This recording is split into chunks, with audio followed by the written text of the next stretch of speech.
Welcome to Crossroads, a show by the Epoch Times that brings you insights beyond the headlines. Now, make sure to hit that like button.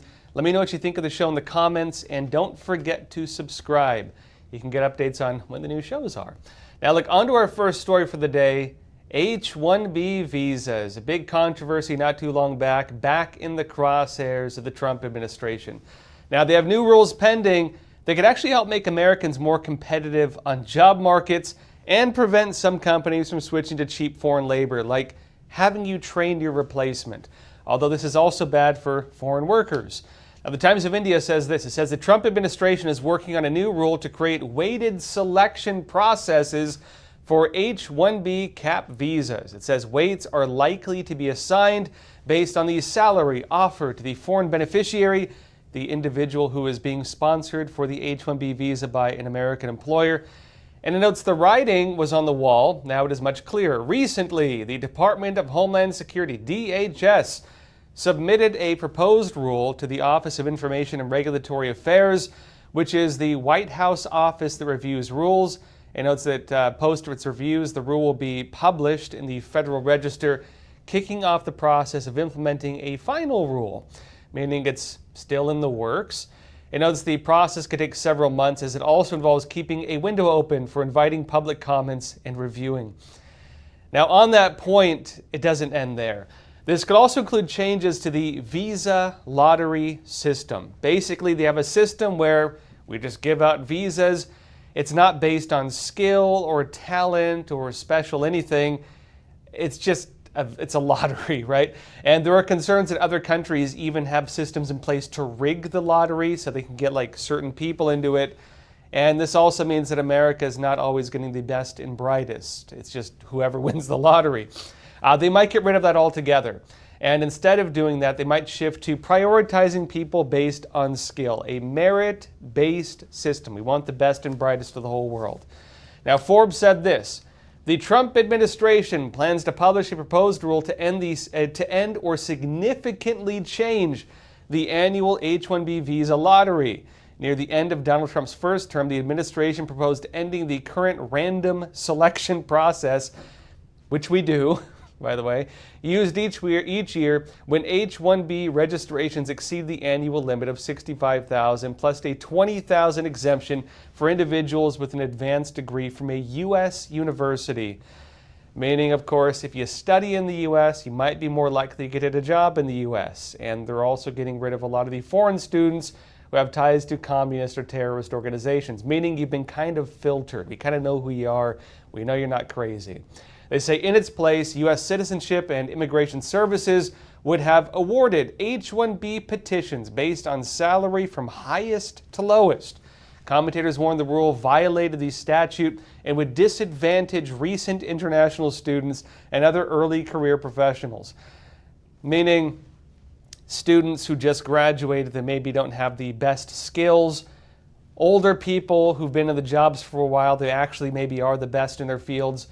Obviously, you want the more qualified, not the lesser qualified, although you could say you're eliminating the opportunities for the lesser qualified, right? Kids or recently graduated college students. And it's the Office of Management and Budget is reviewing the rule and could clear it for publication within weeks. And even then, it might not end there, because guess what? There are growing criticisms against the way that some companies are firing Americans so they can hire foreign workers. There are even allegations that companies are bringing in like foreign CEOs, and the foreign CEOs are firing the American workers and then hiring people from the countries they come from, meaning they're just doing kind of hostile foreign takeovers of American companies from the inside. Now, that might not last too long. It notes that Microsoft has been in the news lately for basically this issue. Newsweek reported that Microsoft is under growing pressure to account for its H-1B visa requests after announcing another round of layoffs this week, affecting around 9,000 employees around its global headcount. In other words, they're firing the Americans and they're hiring foreigners who they can pay less. It says in the weeks that followed those layoffs announcements, claims began circulating on X that the company had also applied for upwards of 6,000 high-skilled work visas, or H-1Bs, since October, fired 9,000 Americans, hired 6,000 foreigners. It says also, while that number could not be independently confirmed, during the fiscal year, Microsoft applied for 9,491 H-1B visas, and all of them were approved. So beyond replacement rate of the people they're firing, who we assume used to be Americans, right? Now also, Vice President J.D. Vance is raising this conversation as well. This was him in the All In podcast. Watch. I don't want companies to fire 9,000 American workers and then to go and say, we can't find workers here in America. That's a story. What did Microsoft say when you brought that up with Microsoft? Have you talked to them about it? I have not. I just became aware of this a couple weeks ago. Somebody sent me an article about this, and they said, well, and it maybe was Microsoft. It was Microsoft. That fired, I think, 9,000 people. Right. And then I was like, wait a second. Record profits, record market cap. But also saying they're desperate for workers. So I have not yet had that conversation with Microsoft. In my defense, I just found out. So I think a key question with the midterms coming up is, where do voters stand on this issue? The left tends to be more in favor of this whole thing. Among conservatives, though, it's pretty divisive. Even among conservatives, it's divisive. Because you might remember this topic came up during the 2024 elections. There were some pretty big splits among Trump voters. Most notably, Elon Musk and Vivek Ramaswamy. Remember, Vivek was going to be with the Doge department, backed out of it. Both of them were very much in support of H-1B visas. And a lot of conservative influencers were very much, let's say, not in support of H-1B visas. And they were arguing that, like, Elon Musk is from South Africa. Vivek is, of course, from India, or his family's Indian. And they were, of course, there was a big thing around foreign workers. Elon Musk, on his part, he was saying, look, obviously we want the best and brightest in the United States. We want the people who are most skilled. We want the innovators. We want the inventors. We want to bring them here. And a lot of conservative influencers were saying, yeah, that sounds great on paper, but oftentimes the people they're bringing here are not the best and the brightest. It's the lottery system. And oftentimes it's not the best and brightest, it's the cheapest. Sometimes also there's a lot of people who scam the H-1B visa system. Fake systems in other countries where they even rig the lotteries by submitting the same names multiple times, which they used to be allowed to do. For example, even having fake college degree systems set up, gangs basically that rig the whole process, and even support systems that try to rig the American system. And so no, we're not always getting the best and brightest. But also, yes, sometimes you do. It's a very much mixed system. Where does the Trump administration stand in this? I think somewhere in the middle. Trump does seem to be in support of having even more foreign workers. Remember, while he's deporting a lot of people, he's trying to get rid of illegal aliens, he is very much talking about bringing in more foreign workers under legal status. And that legal status, it could be the H-1B visa system. Some of that could also be work permits. I don't know how they're going to do it for things like farms and hotels and restaurants, not your high-tech jobs per se, but the jobs we need to fill. Trump is very much talking about allowing in a lot of legal foreign workers to replace the illegal foreign workers, although we have to get past the stage of mass deportations before we reach that. In terms of H-1B, I don't think they're going to get rid of it altogether by any means. Trump is even creating the gold card where you can literally just buy basically American citizenship. But again, all of this is in the works. We'll see what comes out from it. Now also, look, speaking of foreign workers who are illegal and those who just plain old don't feel like working, well, the Department of Homeland Security just posted a special operations promo video saying they plan to go and hunt them down. Look, this is what they said. They said to every criminal, illegal alien in America, darkness is no longer your ally. You represent an existential threat to the citizens of the United States, and U.S. Border Patrol Special Operations Group will stop at nothing to hunt you down. And as you can see in the video, they have videos of these special operations troops. Now, the important thing with this, they're not talking about hunting gang members, well, maybe also that. They're not talking specifically about hunting down terrorists or criminals, like normal criminals. They're saying every criminal, illegal alien in America that you can no longer hide, that you represent a threat to the United States, and they plan to quote unquote hunt you down. Very strong statement from the DHS. Not something I thought we would see, but they seem to be very concerned about this and very serious about it. A very stern warning from them, really. Now, like also on a related point, Trump's deportation efforts have been facing challenges, mostly from judges, all across the country. One of the bigger cases and one of the most, let's say, active judges. This is over Trump's policies to send criminal aliens with gang ties to go to prison in El Salvador. And now the Trump administration, they're actually filing a complaint against the judge who had ordered the deportation flights to turn back around, bring those MS-13 gang members right back to the United States. Epoch Times said this. It says the Department of Justice, DOJ, on Monday filed a misconduct complaint against District Court Chief Judge James Boasberg, the judge presiding over a case against the Trump administration's deportation of Venezuelan illegal immigrants to El Salvador in March. And Boasberg has notably been able to get a lot of the anti-Trump cases somehow. Seemingly by chance, I don't know what, he's gotten like a large majority of them. And as Attorney General Pam Bondi stated on X about this, and she directed the DOJ to file a complaint against Boasberg alleging, quote, improper public comments made against President Donald Trump and his administration.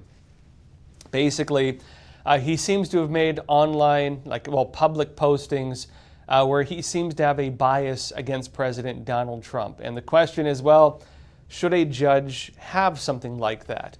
Because remember, normally judges have to recuse themselves if they have some kind of bias within a case they're overseeing. And if he's the judge who's overseeing most of the cases against the Trump administration, and he's made statements openly stating his bias against the Trump administration, it does raise the point of whether he can properly do his job on those particular cases, which is why they're filing the complaint. Now, in his part, I think he denied and he'd say, no, this does not affect my judgment. Now, here it notes, though, the complaint filed by DOJ Chief of Staff Chad Mizell on July 28th refers to comments made by Boasberg during a session of the Judicial Conference of the United States on March 11th. Now, briefly as well, because I know a lot of people want to hear about it, you might have seen there were tsunami warnings last night. There was a pretty large, over 8-point earthquake in Russia, the largest we've had in over a decade. Tsunami warnings, of course, in Hawaii, also Alaska, various islands, and even some parts of the west coast of the United States. This, of course, impacted my family to an extent because my brother's in one of my brothers is in Oceanside, San Diego area. I had to call him up and make sure he was okay. Where are things with that? There were not massive tsunamis. I know that was the big concern. They did have, I think, a 1-foot tall one. A lot of people say, well, 1-foot tall waves, so what? The issue with tsunamis is they carry a lot of debris and the currents are very strong, so it could still harm you. I have not seen any reports of deaths, although, again, nothing's over yet, so we'll keep you updated on it. In terms of the west coast of California, nothing major, at least nothing reported yet, but I will keep you updated. Now, on to another topic, though. There's a debate in this country over the separation of church and state. What does that actually mean? Does that mean that you cannot state your religious views? That the state should restrict that? Or does it mean the state cannot restrict you from stating your religious views? Well, the new interpretation of this is that government should not restrict people from expressing their faith. And that also now includes government workers. I'll be talking more about this after a quick break. All right, just to pause here for a super quick moment. You are, of course, watching Crossroads with Joshua Philipp. I'm just here to share a message about American Hartford Gold, my own personal gold and silver bullion dealer. Now, obviously, the recent tariffs have made the markets super turbulent and volatile. With every new piece of tariff news, the markets seem to either crash up or crash down. And of course, it's worth mentioning that these conditions don't only affect Wall Street. They affect all of us through our investments and our retirement accounts. That's why I'd like to introduce you to a company that I trust and I myself use to secure my own savings, American Hartford Gold. They specialize in helping Americans move our assets into something tangible, into something you can actually hold, which is physical gold and physical silver, two precious metals that act as a hedge against all those decisions being made in Washington, D.C. They have an A-plus rating with the Better Business Bureau. They have thousands of 5-star reviews, and they make the whole buying process super simple. Your metals can be shipped directly to your door, or you can transfer your current retirement account to a tax-advantaged gold IRA. And the best part is that right now, American Hartford Gold is offering an exclusive offer. When you call them today and you mention the name Joshua, you could receive up to $15,000 in free silver with your initial investment. Take advantage of their special offer. You can either just call them at 877-260-2764 or text Joshua to 65532. All their information will also be down in the description box below. And now, back to Crossroads. Welcome back. If you're enjoying the show, be sure to support us by hitting the like button. It does actually really help the show. Also, let me know what you think in the comments. And also, do not forget to subscribe. You can get updates on when the next show is. We do the show 4 times a week. So again, join us, right? Real quick, just looking at the chats, we were saying that tsunami waves are different from normal waves. And that is true. A lot of us, our perceptions of tsunamis is from movies, where we think it's going to be like waves the size of skyscrapers. I don't know, maybe that's happened in the past. Normally, they're just really thick little waves, and it's more like a super strong current. It just keeps going, and very strong currents. It'll pull you under, and there's debris in it. It'll tear you up. Don't try to put your feet in it. Let's put it that way. Also, not to be confused with hurricane waves. And I can tell you, I haven't surfed in a while, but as a surfer, I have been one of the guys who surfed hurricanes. I know they warn you not to do it. I do not recommend doing it, but there's something in the blood of surfers that just compels us to do it. I don't know why. The waves look too nice. I can tell you my own experience surfing a hurricane. I remember I fell off my board, and the waves were so strong that it dragged me underwater by my leash, because you leash yourself to the board. I don't recommend it, but I will say that there's some deep self-destructive instinct within surfers that compels us to do these types of things. I don't recommend it. And also, please do not try to surf a tsunami. Even I wouldn't do that, okay? That's very different. But back to the news, folks. Right now, there's a debate in this country over the separation of church and state. And the new interpretation of this, I'd say the one that the Founding Fathers probably had as well, is that government should not restrict people from expressing their faith. What a concept, right? And that also now includes government workers. If you're a government employee, you are now allowed to express your faith. You don't need to keep it in your head. You don't need to go pray in secret or go under the floorboards and try to hide as your supervisor looks around for religious believers.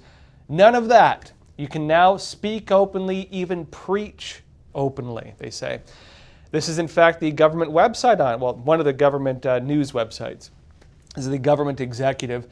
They say federal workers can hold prayer circles with members of the public and tell colleagues to rethink their religious beliefs, according to new guidance from the Trump administration released on Monday. It says civil servants can seek to, quote, persuade others of the correctness of their own religious views. The Office of Personnel Management said in the memorandum to federal agencies, adding employees must ensure their efforts are, quote, not harassing in nature. Meaning, you can preach, you can try to spread your religion, you can have religious debates, you can pray in public, you can get prayer circles out. Government officials or military officers can hold prayer circles. If you're a teacher, I'll talk about that in a sec. You can go pray on like a football field. There was a case on this. We interviewed the coach. The exception is you can't harass people, which could be again, violation of their rights. You can't try to force your beliefs on people, right?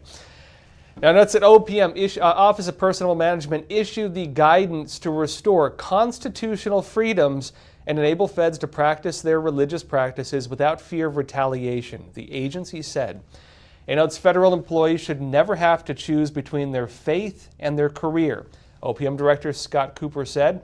And he said this guidance ensures the federal workplace is not just compliant with the law, but welcoming to Americans of all faiths. So a while back, I actually interviewed the coach who is in Seattle, there was a football coach who was kind of at the center of this case. There's been a few different cases. I've interviewed a couple of them. Now, this coach, of course, he used to go on the football field, pray with the football teams. He used to do it he used to just go and silently pray before the game or after the game. Eventually, other football players joined him, and it started a religious spectacle. And that religious spectacle angered some of the faculty members who believed that he worked at a public school, meaning he was a government employee, and they argued that a government employee should not be able to have public displays of faith. Not like that. Let alone gather non-government employees, in this case students or parents, together and pray in public. They were arguing that was a violation of the First Amendment because as a government employee, this could represent him as promoting his own faith. And so the big question the court case raised, which went to the Supreme Court, was should a federal government employee have the right to express their faith publicly? Do they need to keep it in their head? Are they treated differently from the average non-government employee who, again, is protected from the government trying to influence their belief? And does a government employee represent the government itself in trying to promote a faith? That was the question. The Supreme Court determined that, well, no, every single person has the right to their faith, including government employees. And the government itself trying to restrict the faith of government employees, let alone anybody else, is also a violation of the First Amendment. Many religions do even promote the idea of spreading their faith. I know there are a lot of evangelical Christians, and I mean, a lot of religions believe that spreading faith is part of saving people. That's a normal religious belief. And so if you restrict that, you're also restricting part of their faith, right? So they should be allowed to do it. The difference, I think, is that the government itself cannot endorse it. The government itself cannot promote it or, go against a certain religion or belief, right? That was the determination. Another big one was Dr. Chaps. We interviewed him as well. He was a military chaplain in the Navy. I've interviewed him before. We've done documentaries with him.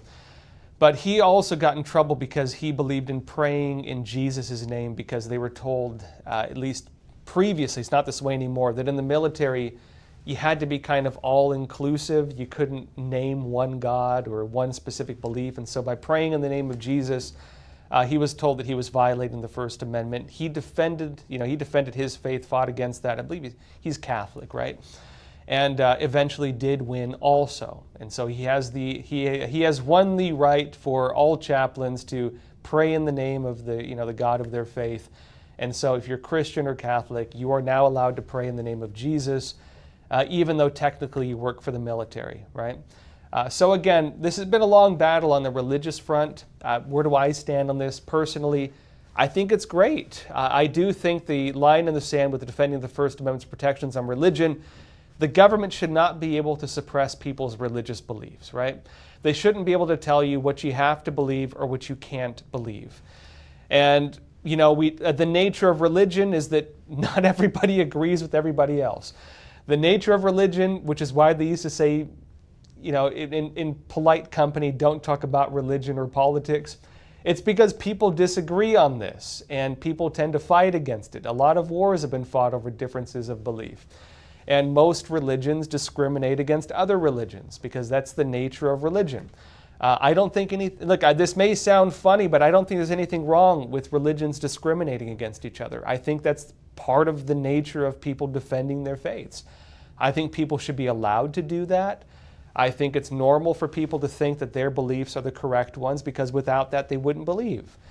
Again, I defend this. And I think that's also the stance of the Founding Fathers, that people should be allowed to believe what they believe, even if we ourselves don't believe it. That's the nature of faith.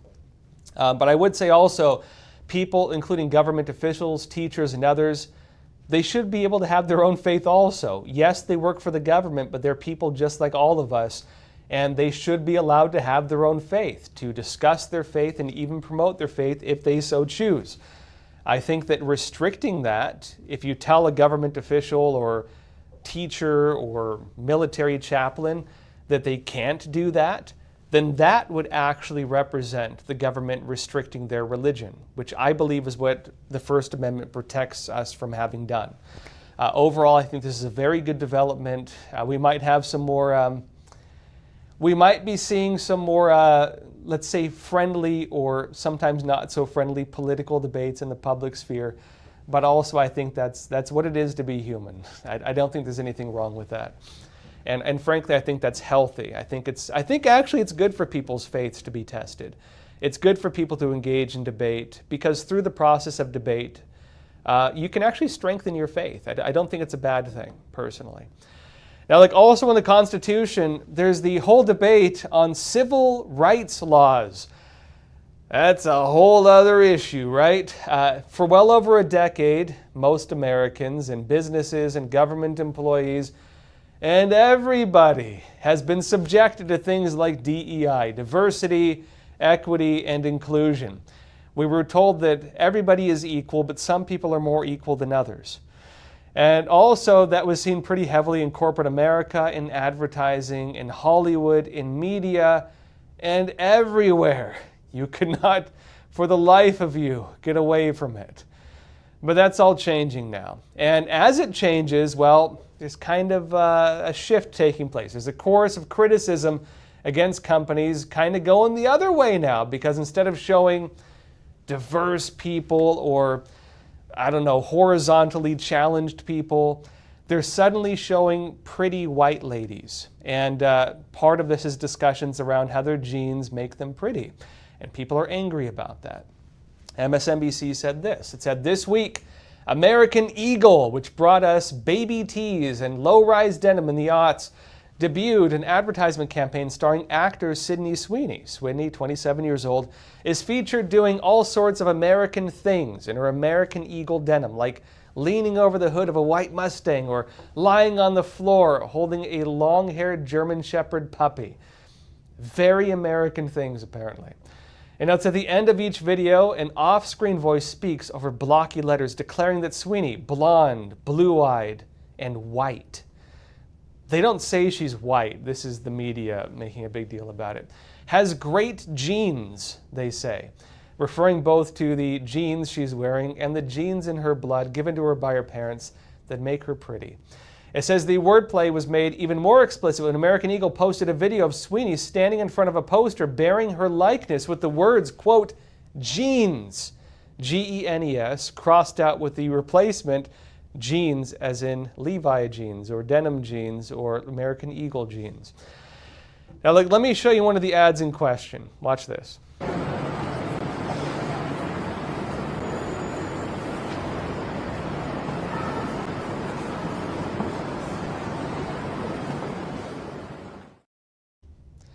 Now, this is especially going viral on TikTok, which does have me wondering if Chinese Communist Party algorithms have anything to do with trying to promote, like, divisiveness in America. But it's spilling over from TikTok, and also the addled heads of some people who just can't let go of the DEI past are very angry about it, and also the media. These are some headlines making their rounds. The Week said this. Sydney Sweeney's great genes. Why American Eagle ad is so controversial. Not really discriminatory in their writing. They're just saying that it is controversial, which it is right now. U.S. Magazine, they say this. Sydney Sweeney's great genes American Eagle ad sparks backlash. Controversy explained. Vanity Fair, Sydney Sweeney under fire after controversial American Eagle ad campaign. Sweeney's great gene ad was intended to celebrate the clothing company's flattering cuts. Now critics, meaning the media and TikTokers, accused her and American Eagle of flirting with eugenic imagery. How dare you promote the idea that you can create, pretty people. The Washington Post, how American Eagle's Sydney Sweeney good genes ad went wrong. Wrong speak, right? They said they have the wrong beliefs. Now, what's my personal take on this? Look, there has been a sudden shift in advertising. We will probably soon see this reflected in movies and everything else. A lot of films you're seeing still coming out, they're movies that were in the process of being made for the last few years, meaning they still have DEI. But things are changing now. Woke is dying. DEI is dying. And as part of that, well, some of the companies that used to have like plus-sized models, so-called diverse models, people who were not let's say, conventionally considered to be pretty, were being promoted. And, you know, again, that was made to be this kind of inclusive, everybody's beautiful type thing. Nothing matters, everybody's a winner. And ironically, a lot of the people who were promoting that don't seem to actually believe it. A lot of people who talked about inclusiveness are criticizing people who they think are prettier than they are. I watched a lot of the TikTok videos. You have very obese people criticizing her of being skinny. That doesn't sound very inclusive to me. You have people talking about how she's white. That doesn't sound very inclusive or nice to me. If you believe in inclusiveness and you believe that everybody's beautiful, then why are you criticizing a woman for having a more conventional standard of beauty? Now, look, personally, I don't care about racial debates. I'm kind of mixed race myself. I'm mostly white, but I'm mixed, right? I don't care about this stuff. I think it's the lowest IQ debate you can possibly have. I do think that most of this isn't much about race as it is also about traditional standards of beauty, though. And I think that's really one of the big things they're talking about. If you watch some of what they're discussing, this is what they're saying. They're saying that this is, this is one of the phrases going around, that this is trying to reach the male, the male audience. That how dare you try to do something that men would be attracted to. Now look, what's the narrative you have from these, I don't know, they call it body positivity models and so on. They're saying that they should get the male gaze, that they should be the ones who men want. And so doesn't that kind of contradict itself? If they believe that men should be attracted to them, but pretty women, more conventionally speaking, who men are attracted to, that they're wrong for being attracted to, frankly, this just sounds like jealousy to me. It sounds like just a cult of envy, and it sounds like they're being jealous, frankly.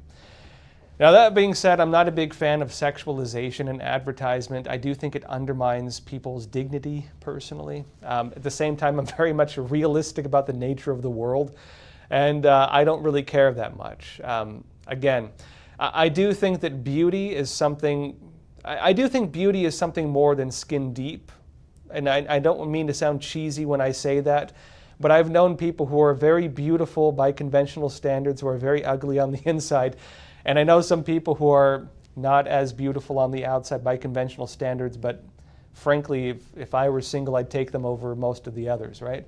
Again, there's more to life than surface appearances, but at the same time, a lot of this stuff is just based around envy. And when you're trying to promote things and trying to undermine conventional beauty, I think you're just going to make the whole world a lot less beautiful, frankly. I disagree with that side of it. Now look, there are also issues like this on the social level. And look, this is kind of the other side as we come out from the world of DEI, and frankly, for a long time, white people in particular have believed that they were discriminated against. They were told they were evil.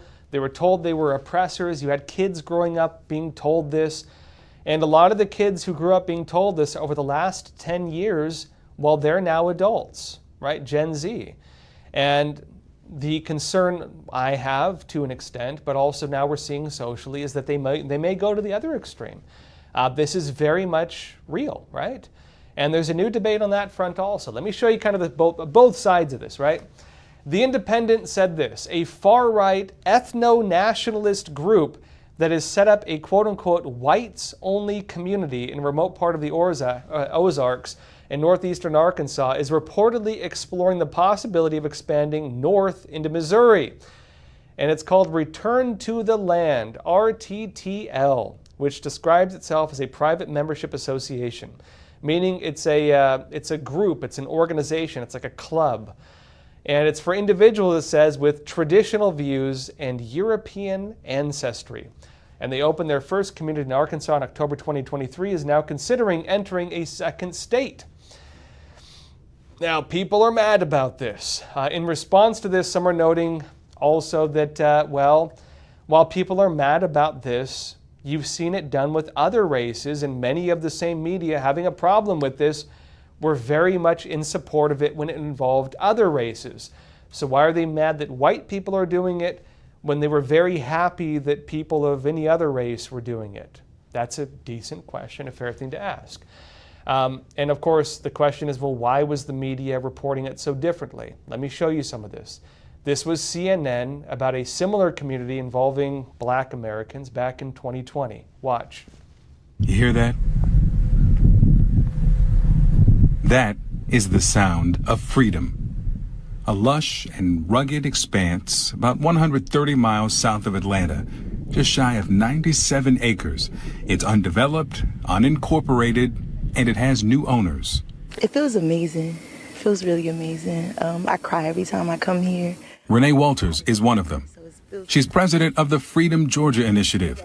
It's a collective of 19 black families who recently bought this land. This dream all started a few weeks ago during Renee's typical morning call with her friend Ashley Scott. She said, Ashley, did you see the article about Toomsboro for sale? It turns out that the entire small town was never for sale, just a bundle of a few dozen homes and buildings. So Ashley, a real estate agent, looked for... Now look, what's my stance on this? Well, look, people are fighting with each other as far as I'm concerned. And look, some people do have biases against other groups. I don't think that's... Humans have always been like that. Personally, I don't like segregation. I don't really care about race. I don't really care who's doing it. I don't really like it. And you could say that's because I'm mixed race and I don't really fit in with any particular group, and that's just who I am, right? I also, at the same time, I don't care if people choose to do that. Look, I have friends who live on Indian reservations, and Indian reservations, they tend to want, people of their tribe. I don't think there's anything wrong with that. I don't think there's anything wrong with people wanting to live in communities that have shared cultures. My father-in-law just recently, he's from Cambodia. He lives in Florida. And he ran into another Cambodian recently, and he was very happy to meet another Cambodian. And they have a shared culture, and they could speak the same language, and he was very happy about that. I do think that people can find commonality more with their own cultures, and I think that's normal. At the same time, I think people can go too far with it. But also when it comes to these kinds of communities, again, I don't really care. I don't support it, I don't like it, but I also don't care. And I also think people should be able to do it if they want to, because my interpretation of the law is that to an extent it allows for it. And I think that if you disallow that, you can impact a lot of other things too, like the ability to have religious schools that allow only one particular religion, maybe your faith, even the nature of churches where you want people of a particular faith and you're preaching one particular faith.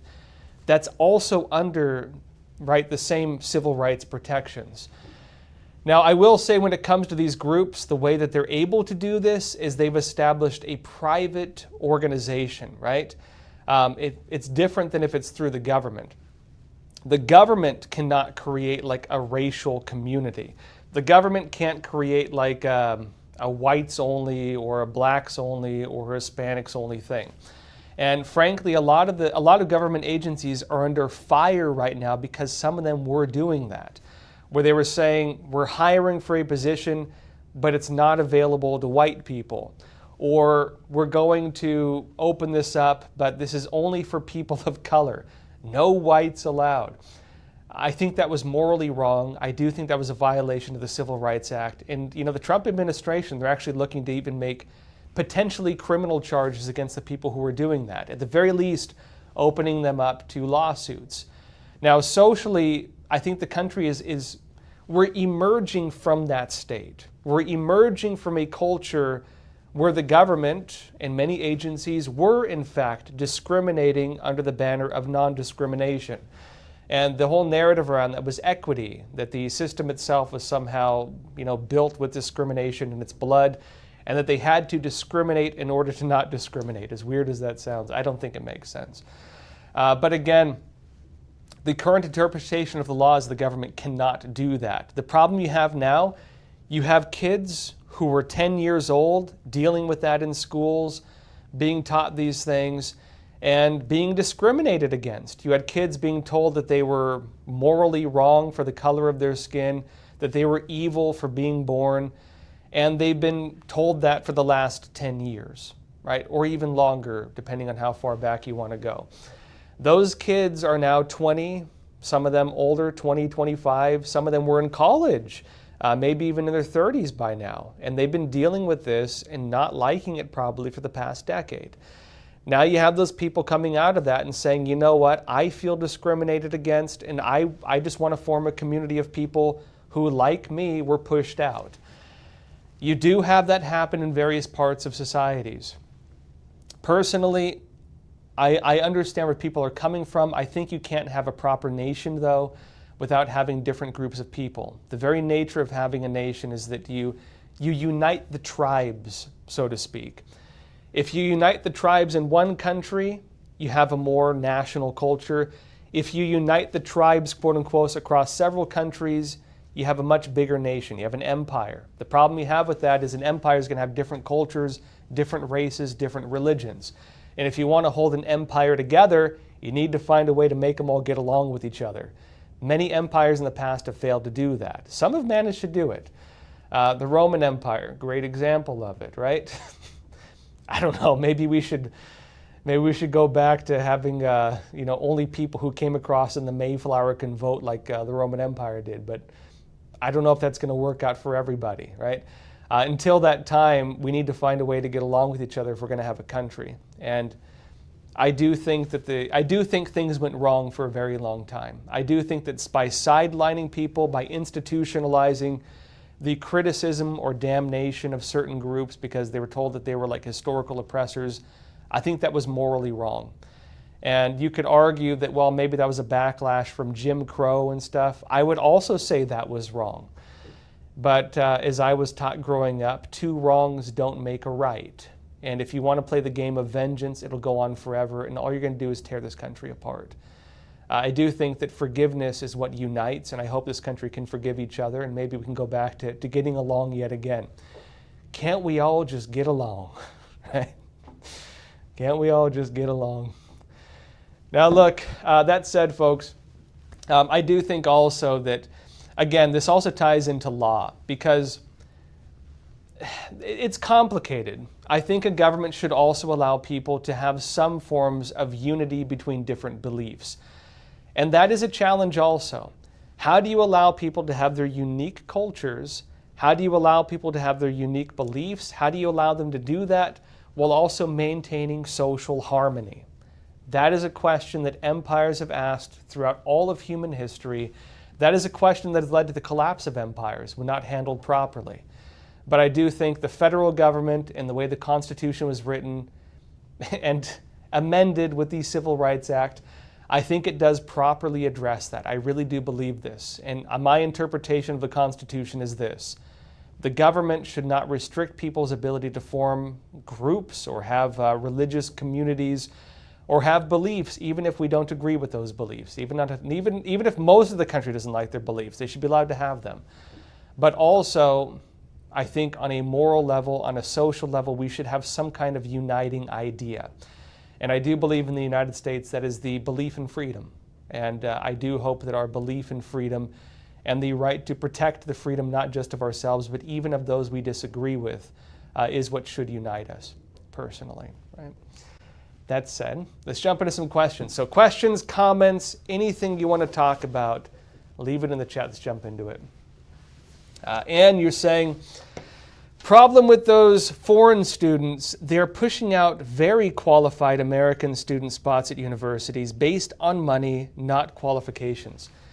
Yeah, and that's a big argument too, because, okay, look, and I know this is complicated because a lot of universities, you might say, well, they have huge endowments, and the narrative a lot of us were told, from the left was that, hey, we want to have more access, we want to make things more diverse, we want to allow underprivileged students to be able to have a shot at college. You know, in other words, maybe they can't afford it. Maybe they come from a rough background. You can't really go to school like that. And if you allow the kids who have all the money to take all the spots, it pushes those kids out. What the schools have kind of done instead was they had DEI policies in place. So they would accept the underprivileged, they'd accept the foreign students who had the money, but they'd push out the qualified students, the ones who maybe, you know, did really well in their SATs and those types, right? They had that whole policy going. And so that's all changing now, where they're kind of going the other way. They're saying, well, no, we want the most qualified. The risk you have with that is that you could bring in the kids who scored high on their SATs. Let's be honest, right, in terms of the way this often worked, it was like the white kids and the Asian kids, and that was the narrative with it. And of course, they were the ones getting pushed out for a long time. So if they want to open the doors now and say you can't discriminate based on race, the possibility is they're only going to accept the kids who scored high in their SATs and the kids who have a lot of money to pay for it, meaning they're going to push out all the underprivileged students, meaning there's different arguments on this. I agree with it to an extent, that you have people who come from, you know, rougher backgrounds. Maybe they didn't do so well in their SATs. Look, I didn't do so well on my SATs. I got bored with it and I just fill in the dots and I didn't really care, right? I was that kind of kid growing up, right? But it doesn't mean that you're not capable of good things in life just because you didn't do so well in your SATs. But also, maybe they should have a shot at some kind of college degree, because if you want to go into government or military, having a degree puts you in a higher pay grade and you kind of need it to excel. I've known a lot of people who've come up from nothing and built great things, and I know a lot of people who came from a lot of money and didn't do so well. And so I think it should be a mix. So the big question then is the foreign money. The students coming in from China, where they're a lot of times princelings, and in other words, they're the children of Communist Party officials, many of whom would be human rights abusers. Should we let them in? Should we favor them over American students? Should you allow in students with like terrorist backgrounds and so on? I think they should do more to prevent those students from coming in, as I believe they're now doing. And especially if in the long term they don't benefit the United States. If the goal of their regime, like the Chinese Communist Party, is to have them steal intellectual property or steal research and bring it back to China, or go through our education system and then infiltrate our government to work as spies, yeah, I'd say money is not the most important thing. You shouldn't allow them in the first place. And by doing that, you also create more seats for American students who will stay here and benefit our country, and I do think that's good. At the same time, I don't believe in like isolationism. I do think we should allow some foreign students. I don't think we should cut that off entirely by any means. I think there should be a balance, in other words. Emotion 007, you're saying the problem with a lot of immigration programs were intended for good, but always turns out to be abused by bad actors. One bad apple spoils the whole basket. Yeah, that's one of the, that's a problem too. As James Dyson, as I said, Josh, DEI pushes out Americans everywhere. Yeah, I also don't believe in this whole foreign replacement thing. And look, I've seen people talking about this too. I don't think America is defined by race, by any means. I myself am a product of good old colonialism and plains savagery, right? I'm a mixture of conqueror and conquered, right? I'm a product of colonialism in the truest sense of the word. Original American and the people they brought into the tribe, so to speak. That's me. And I would argue most Americans are mixed like I am. I don't care about this stuff. I think racial debates are kind of stupid, but I do believe in America as a culture. And I would hope that we start restoring that among Americans. That if people ask what you are, you should say, I'm an American. I'm an American. And there are certain things that represent what Americans are. that I think help us relate to each other. When you flood people from other countries that may never regard themselves as American, that pride themselves in where they come from, and that wave their flags on our streets while burning down buildings, I think that if you bring in too many of them, you will not have them integrate into our culture. What instead will happen is we will alter our culture to become their culture. And I'm not saying we should prevent immigration by any means. I think that I know Cubans who came here escaping Fidel Castro. I know people who came here escaping the Soviet Union. They love this country. They love everything it stands for. They cherish this country, and sometimes more than we do. And I think to an extent they even help us remember why we should cherish what we have here. What I'm saying is, yeah, I don't believe in foreign replacement of the American idea. And if you bring in too many at once, we will lose who we are. I think that some immigration is healthy, it is good, and I think part of the American kindness and openness, despite all the criticism we have, we are the most open country on the face of the planet. Despite all the people calling us names and saying that we're not, we are. Americans are the most open-hearted, broad-minded, kind, let everybody in people you will probably find of any part of the world. More so than Canada, they're talking about how nice they are. We've had for a very long time a more open immigration system than Canada. They had a merit-based system for a long time where we just kind of let everybody in. We were more open-hearted than they were, right? Really. And so the kindness of Americans often gets overshadowed by political narrative and social narrative, but I don't think that's who we are. I personally really cherish the American identity. I'm not just saying this as like some, like brainwashed by Iraq War propaganda millennial. I love this country, like full on. I love this country because I love the idea of what it stands for, which is the value of the individual. I love the idea that I can think for myself, that I can fail, I can succeed, and I can have more chances.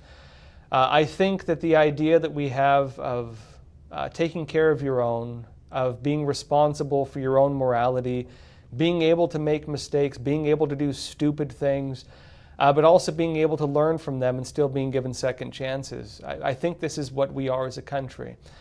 I think the open debate we have, the fact that I can believe what I want and somebody else can believe what they want, and we're fully free to disagree with each other, that I can have the right to defend my household as I so choose, with some exceptions where if I overstep that I'll probably get slapped down by the law, but you got to know the boundary with that. I love it. I love everything this country is, frankly. And I never want to see that get lost. I never want to see that get lost. And I never want to feel like a foreigner in my own country. Really. I think a lot of us have been overly divided by these stupid race narratives, just calling it what it is for a long time. And look, I'm telling you this as someone who's very much mixed race, who never really thought much about it, and growing up had friends of pretty much like every race. Even now, I mean, I don't think much about it, right? I have friends of all kinds of races, and I think that was always who we were as a country.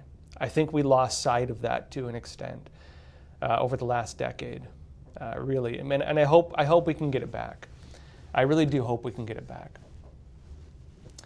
James Dyson, you're saying, why is this such a new thing? When I played high school football, our team said a prayer together before each game, and now it's offensive and all of that nonsense? Yeah, I think it's stupid. Look, if somebody wants to go and pray on the football field, go do it. I support you. If somebody wants to, do the Hail Mary thing and, pray on their prayer beads because, it's their faith and that's what they do, good. If you want to do the Muslim prayer, look, I don't care. I have friends who are Muslim. I support their right to believe what they want to believe. I'm not the kind of person who thinks that everybody has to believe the same thing. In fact, I believe that if you force your beliefs on others, you will harm your own belief, frankly. And again, I know this may sound unconventional. I don't think there's anything wrong with people discriminating against other religions. And I say this as someone who has kind of my own faith, right? Even I deal with people discriminating against me pretty often. Like, again, I actually don't get offended by it. I think it's normal. I think people have the right to do it, and I think it's kind of good. Why do I think it's good? It's because by discriminating against other faiths, and I think there should be some limits to that. I don't think we should be like, people rolling into, villages and beheading everybody who doesn't believe what they believe, right? By no means. But I think religious debate is good. And I think that doing that is part of people protecting their own religion. If people believed in everything, they wouldn't believe in anything, right? At the same time, I do think, for me at least, the limit should be, you should be able to recognize the goodness in other people. And I do think there are shared, what I would call universal values. And I think if you can recognize the universal values, the shared principles that do exist in other religions and other beliefs and other cultures, you will be able to find common ground with them. On my part, I would say that's why I can have friends of all religions. I have friends who are Hindu, I have friends who are Muslim, I have friends who are Catholic, I have friends who are Christian, I have friends who are just spiritual, I have atheist friends. I get along with all of them. I can have very interesting religious discussions with them. We don't offend each other, and I enjoy it. I think that this has made me a more broad-minded person, and I value it. In my own family, I have people of many different faiths also. We very often have religious discussions. And, out and about, I have a lot of people who criticize my faith and question my beliefs. Again, I don't get offended by it. In fact, I recognize that their belief is that, let's be honest, people typically practice the belief they're raised with. That's just a reality. And people typically believe their belief is the only belief. Every religion believes this. Almost every religion believes that. And when they try to convert you, it's because oftentimes they care about you. There are some people who do it to be mean, but for most of them it's not the case. They do it because they think they're caring for you, your soul. And I recognize that. I don't get offended by it one drop. I find it endearing. And, I'm very steady in my faith. It doesn't shake me. I think that, in fact, I would say that when people get angry at other faiths, it's usually because they're not stable in their faith, frankly. And, I go to NRB, National Religious Broadcaster Conferences. They let me speak on stage. I've had very interesting discussions sitting at whole tables with priests and rabbis and stuff, and we have very interesting conversations. And, again, I think that this is also something that makes the United States unique. You don't have a lot of countries where religious people of different faiths get along like that. This is also something that makes America a very unique country, and I value it. I treasure it. Denise B., you're saying, wasn't the UK even coming down recently on praying in your mind? Yeah, there are cases of that. So in the United Kingdom, okay, so what they have there is they have very strict laws against harassment and libel, and against discrimination. So if you don't believe in abortion, and this is a particular example of a case that Denise B. is mentioning. If you don't believe in abortion and you go and protest in front of an abortion clinic, and you're using your religion as grounds to do that, right?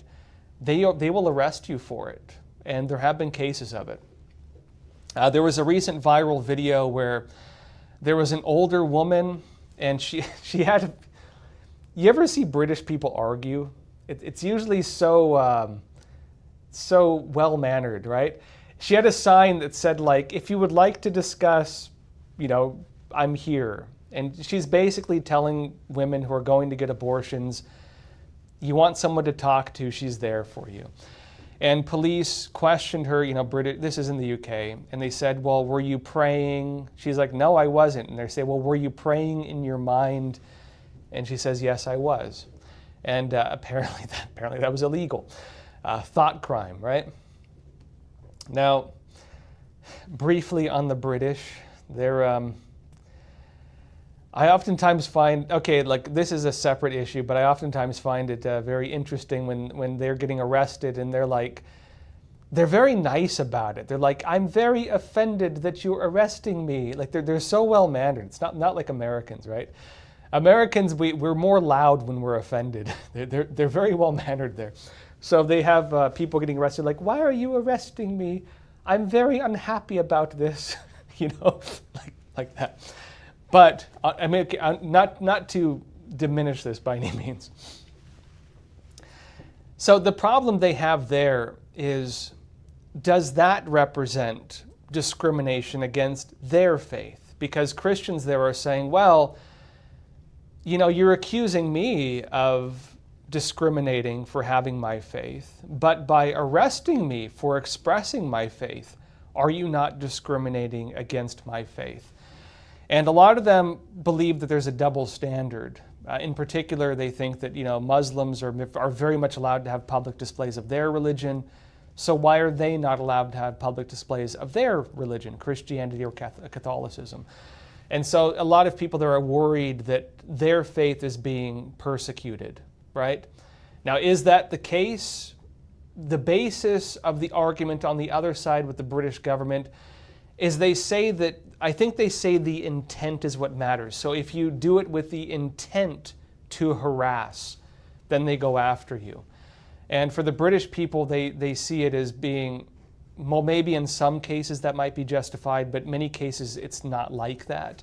And they see in their eyes that there's a very strong double standard where others are allowed to harass and threaten and everything else, and they basically get no punishment for it, while they, oftentimes as British citizens, are arrested and threatened for doing so. And so they feel they're being persecuted religiously. Is that the case? I don't know. I'm not from there. But and again, I'm mostly going by just watching some of the court cases and watching some of the viral videos. So that's as far as I see it. MK, you're saying, and again, folks, let's remind ourselves, that's why we threw their tea in the water, okay? That's why we threw their tea in the water. That's why we established our own country, all right? Another reason we should cherish what we are as Americans. And I know we have some British viewers. I'm half joking with you all, and I like to tease you about it, but that's why we threw your tea in the water. That's exactly it. MK, you're saying, a professor at my college was talking about how African Americans are from Africa and Asian Americans are from Asia, but white people aren't from anywhere. We have no heritage. I left that class and never went back. And MK, good for you. Good for you. I would have left that class too. And it's stupid too. I mean, if you think about it, okay, what defines Asia? I've seen reports where in the UK, where it's like Asian Americans have done this, and they're referring to Indians or people from like the Middle East. Asia is not just East Asia, right? Asia is also South Asia. Asia is also like Central Asia. Asia is also Western Asia, which would be like sometimes, Pakistan, right? Pakistanis would be considered Asian. Indians are South Asian. East Asians, Japanese, and they're very different from Chinese, right? Central Asians, you might have more of like, Middle Eastern people. The Muslim Uyghurs, for example, what they would call Xinjiang or East Turkestan, they would be considered Asian. But if you see them, they look like Westerners, right? Not all Asians look alike. Same thing with Africa. Northern Africa was more Arab and predominantly Muslim. South Africa, you have a mix, and it used to be more black Africa, right? The black Africans, but the Namibians and stuff like that. But also those people were very different. You have now white people who live there. Are they African? Yes, they are. More traditionally speaking, there was also Egypt. Egyptians were not black. Egyptians were not white. They were a different race. You also had Greeks, like Cleopatra, for example. Isn't she Greek? Who were the heads of the state there. Meaning, no, they're not all one race. You have many races in different continents. The idea that we would try to define people by continents in order to create race narratives is utterly stupid. It is utterly stupid. And even in Latin America, they're not like one race. Latin America, you have Germans. How did the Germans get to Argentina? Let's not talk about that. You have a lot of Germans, a lot of them in some places, like Argentina. You have, of course, a lot of the native populations and many varieties of them. I've read a lot of the old books about these different tribes. I like them quite a bit. The Mexican, the Aztecs and the Mayans were very different from each other. People criticize the Aztecs. They weren't, they were more like, in terms of cultural status, they were very much like Germanic tribes almost, right? They crushed a lot of the smaller tribes who were very different cultures than they were, which is why those smaller cultures aligned with the Spanish conquistadors, who were the Spaniards, meaning Europeans, although more Mediterranean Europeans, but they came from Europe. And then they romantically mixed races with them over many hundreds of years, something the Spaniards were always known for, right? Those Spaniards, who were Europeans, by the way, white Europeans, but who were also colonized by Arabs for a very long time, which is why they're such a different group also. Remember, they were a Muslim country up until the 1400s. You can't define race so simply. If you go into Peru, the history of there is very interesting. The Peruvians had the tribe there, they had the Sun King, who created a very good culture. They were not a violent tribe. They were actually very peaceful, very kind-hearted people. And even among the Spanish conquistadors, there were a lot of criticisms on the way that they were treated, right? Where one of the conquistadors declared himself. They basically tricked them, killed the king, and then stole the throne in Peru, and were criticized for it, even by their own people, right? But established, of course, very different cultures. The Embera Indians in Panama, the people I was hanging out with when I was in Panama, very different tribe also, and a lot of them came up, of course, from Colombia. They were a very different tribe at that time also, and also worked with the conquistadors. I mean, the list could go on. They, of course, in Latin America brought in a lot of black slaves from Africa, sold by their own kings, trafficked at usually Muslim trading camps. A lot of the actual markets were Muslim markets, but the people who sold them were the black kings, the African kings. And then, of course, you had the Libyan slave trade, which brought in a lot of Europeans into Africa. And that's why Thomas Jefferson led the war against the Tripoli pirates. That's why in the U.S. Marine Corps theme song they say "to the shores of Tripoli," because they fought against the Tripoli pirates, who again were enslaving Europeans, mostly from the British and Irish coasts. Meaning they flooded in Europeans, white Europeans. How do you want to define all that? And this is why I think the debates on race are so stupid. Everybody's mixed race. Even if you think you are not, you probably are. Really. If you are not mixed race, you're a walking miracle. There are not a lot of people who are not mixed. And if you want to go back far enough, look, even between tribes, there were a lot of differences. Yeah, those were different races. In America, the Cherokee are very much different from the Apache. The Apache are very much different from the Seminoles. And I have friends of different Indian tribes also. They were different people, different cultures. Even if you want to talk about the Pacific Islands, some of my family's from that. The reason why Hawaiians don't get any Native American benefits, because I looked into it, is because we're considered to be Maori, and the Maori are considered to have originally come from Taiwan, the native group there. So look, everybody's an immigrant if you want to go back far enough. Everybody conquered somebody else. Everybody was conquered by somebody else. Everybody persecuted somebody else at some point. Everybody was probably persecuted by somebody else at some point. And if you want to dig up every single past wrongdoing, you can demonize anybody. You can demonize anybody. If you want to isolate only the negative traits and the negative history of any race in the world, you could demonize them. But I don't think that's fair because everybody did it. And I think if you can recognize that, then you can start realizing, you know what? Okay, let me say one more thing because I know I've been going on this for a while. Why were the Pilgrims different from the other European settlers? Well, one was because they were Protestants, right? Many of them, of course, were fleeing religious persecution. They were not fighters. They were not soldiers. They were not warriors. They came here to escape religious persecution. Many of them from the Netherlands, but of course, many of them were British. Some of my family I can trace it back to the Mayflower, right? I've read a lot of the history on it. When they encountered the Indians, right, the Native Americans, I know you want to call them these, I don't even know it's politically correct these days. How did they view them?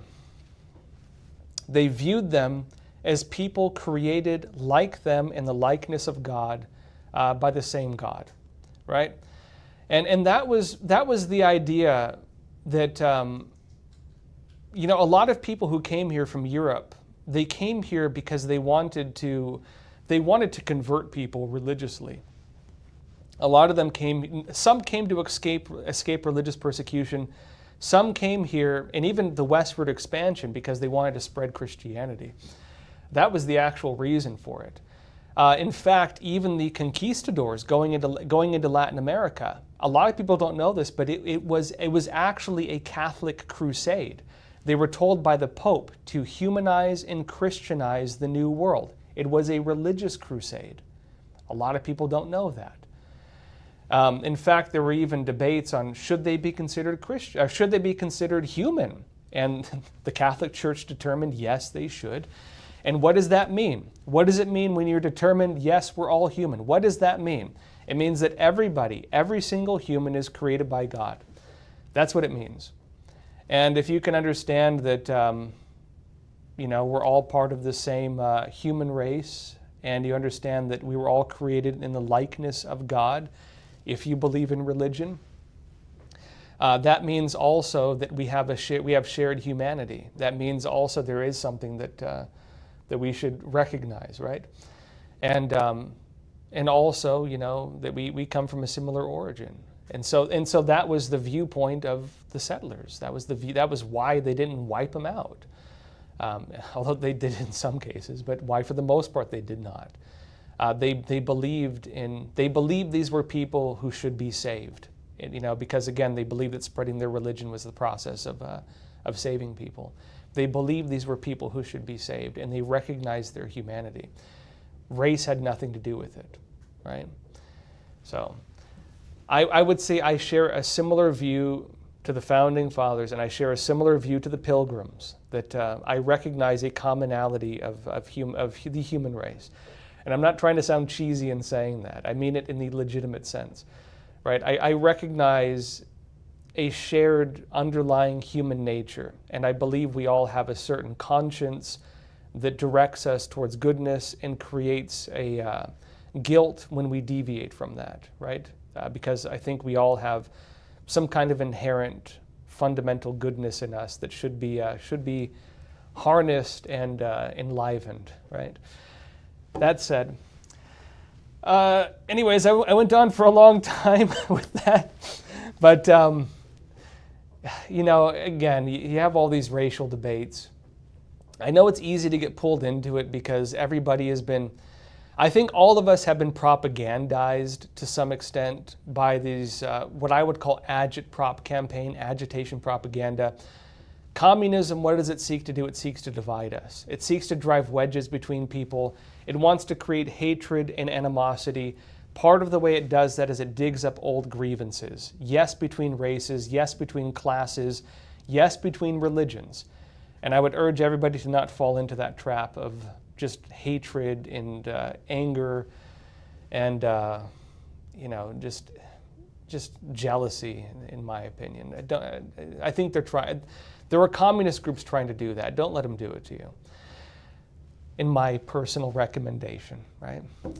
That said, everyone, very philosophical day today. Join me again tomorrow for more philosophical debates. Let me know in the chat what you think about all of this. Do you think I'm crazy? Do you think I sound ridiculous? Do you agree with me? Let me know. I am a thick-skinned individual. Criticize me as you will. Or agree with me. I like to have discussions. Let me know what you think in the chat. Join me again tomorrow, 10:30 a.m. Eastern Time. In the meantime, please don't forget to like this video. It really helps the channel grow. And also don't forget to subscribe if you have not yet, because again, you will find it when the next show is. Again, Monday through Thursday, 10:30 a.m. Eastern Time, and I will see you again tomorrow. In the meantime, please take care of yourselves, stay informed, and stay free. Thank you.